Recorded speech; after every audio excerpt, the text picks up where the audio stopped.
Hello everyone, नमस्कार सभी को। आई होप आप सभी अच्छे होंगे और फिर से आप सभी का स्वागत है, वेलकम है अपने प्यारे YouTube channel study zone by MK में। तो चलिए हम लोग जो मॉडल सेट कर रहे थे और बेसिकली हम लोग सेट नंबर 1 से 90 तक कंप्लीट कर लिए थे और आज के वीडियो में हम लोग मॉडल सेट 91 को देखेंगे, है ना। तो आई होप सेशन में आप अच्छे होंगे, तो आप लाइक करें, नए हैं तो सब्सक्राइब करें चैनल को, क्योंकि टाइम से नोटिफिकेशन मिलता रहेगा। और विदाउट टाइम वेस्टिंग 4 से 5 मिनट में लगभग 20 से 25 प्रश्न को देखते हैं, जो कि काफ़ी इंपॉर्टेंट है किसी न किसी के। या तो फिर स्टेट पीसीएस का एग्ज़ाम हो सकता है, एसएससी में जितने भी एग्ज़ाम होते हैं, SSC, CGL, CPU, CHSL, MTS वगैरह जो भी है ना। इसके बाद अगर आप रेलवे में भी देखिएगा तो यहाँ से साइंस से रिलेटेड प्रश्न पूछा जाता है, चाहे जितने भी स्टेट लेवल का एग्जाम होता है तो उसमें भी साइंस से रिलेटेड प्रश्न एमसीक्यू पूछ लिए जाते हैं। तो चलिए स्टार्ट करते हैं प्रश्न नंबर 1 कि बैक्टीरिया की खोज किसने की है। तो जो बैक्टीरिया है ना, बैक्टीरिया की जो खोज की है वह साहब है आपका ल्यूनहॉक। तो ल्यूनहॉक साहब ने आपका बैक्टीरिया की खोज की है, याद रखेंगे। नेक्स्ट है जेनेटिक कार्ड को खोज किसने किया है। तो जो जेनेटिक कोड का जो खोज किए हैं वो हरगोविंद खुराना ने किए हैं, हरगोविंद खुराना ने किए हैं। नेक्स्ट प्रश्न है कि चेचक के टीके की खोज किसने की। तो एडवर्ड जेनर ने। तो जो चेचक है उसका टीके की खोज किया है एडवर्ड जेनर ने 1796 को, ठीक है, याद रखेंगे, इंपॉर्टेंट प्रश्न है। नेक्स्ट है हाइड्रोफोबिया चिकित्सा की खोज किसने की। तो जो आपका हाइड्रोफोबिया है ना, हाइड्रोफोबिया, फोबिया आप समझ रहे हैं किससे संबंधित है, डर से। तो जो हाइड्रोफोबिया चिकित्सा की जो खोज की है वह लुई पास्चर साहब ने की है, लुई पास्चर साहब ने की है। That is very important, but date भी याद कर लीजिएगा तो अच्छा है, 1882 को, ठीक है ना। नेक्स्ट प्रश्न है आपका कि मलेरिया की चिकित्सा की खोज किसने की।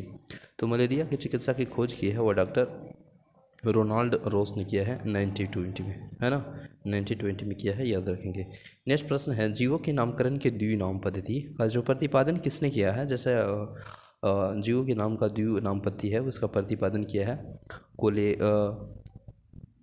कैरोलस लिनियस, है ना, कैरोलस लिनियस ने की है और इनको फादर ऑफ टैक्सोनोमी भी कहा जाता है। तो यह प्रश्न पूछा गया कि who is the father of taxonomy, तो आप याद रखेंगे Carolus Linnaeus, Carolus Linnaeus, Carolus Linnaeus, Carolus Linnaeus, ठीक है ना। जीवन की उद्भव यानी ओरिजिन ऑफ लाइफ पुस्तक किसके द्वारा लिखा गया है। तो अलेक्जेंडर ऑपरेटिंग के द्वारा लिखा गया, अलेक्जेंडर ऑपरेटिंग के द्वारा लिखा गया है। नेक्स्ट प्रश्न है मेरी क्यूरी को किस वर्ष नोबेल पुरस्कार दिया गया है। तो जो नोबेल पुरस्कार दिया गया है वह 1903 यानी 1903 को और 1911 को दिया गया है। नेक्स्ट है द ओरिजिन ऑफ स्पीसीज किसके द्वारा लिखा गया है। तो द ओरिजिन ऑफ जो स्पीसीज है ना वह राइट डाउन किया गया है आपका चार्ल्स रॉबर्ट डार्विन के द्वारा, ठीक है ना। नेक्स्ट प्रश्न है कि त्रिविमीय फोटोग्राफी का आविष्कार किसने किया। तो जो आपका डेनिस वेबर है वही किया है, याद रखेंगे। नेक्स्ट प्रश्न है आपका कि आनुवंशिक के नियम का प्रतिपादन किसने किया। तो आनुवंशिक के नियम का जो प्रतिपादन है वह ग्रेगर जॉन मेडल ने किया है, ग्रेगर होता है जॉन मेडल ने किया है, ठीक है ना। नेक्स्ट प्रश्न है अंगों में समजातता होमोलॉगी, है ना, होमोलॉगी एवं समरूपता एनालॉगी सिद्धांत का प्रतिपादन किसने किया। तो रिचर्ड ओवन ने किया है, ठीक है ना, रिचर्ड ओवन ने किया है। नेक्स्ट है क्रेस्कोग्राफी की खोज किसने किया। तो जगदीश चंद्र बोस ने किया है क्रेस्कोग्राफी की खोज। नेक्स्ट है डॉक्टर सीवी रमन को किस वर्ष नोबेल पुरस्कार मिला और किस क्षेत्र में मिला था। तो जो आप सभी जान रहे हैं 1930 में मिला है डॉक्टर सीवी रमन को, और यह रमन प्रभाव की खोज में मिला है, ठीक है ना। और यह इंपॉर्टेंट प्रश्न है, पूछा भी गया है। डॉक्टर सुब्रमण्यम चंद्रशेखर को किस वर्ष नोबेल पुरस्कार प्रदान किया गया है और किस क्षेत्र में। तो 1983 को खगोलीय विज्ञान के क्षेत्र में नोबेल पुरस्कार प्रदान किया गया है डॉक्टर सुब्रमण्यम चंद्रशेखर को, है ना।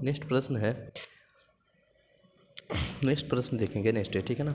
आई होप सेशन अच्छा लगा होगा। तो thank you so much for watching this session. मिलते हैं नेक्स्ट वीडियो में, तब तक के लिए बने रहें। जय हिंद।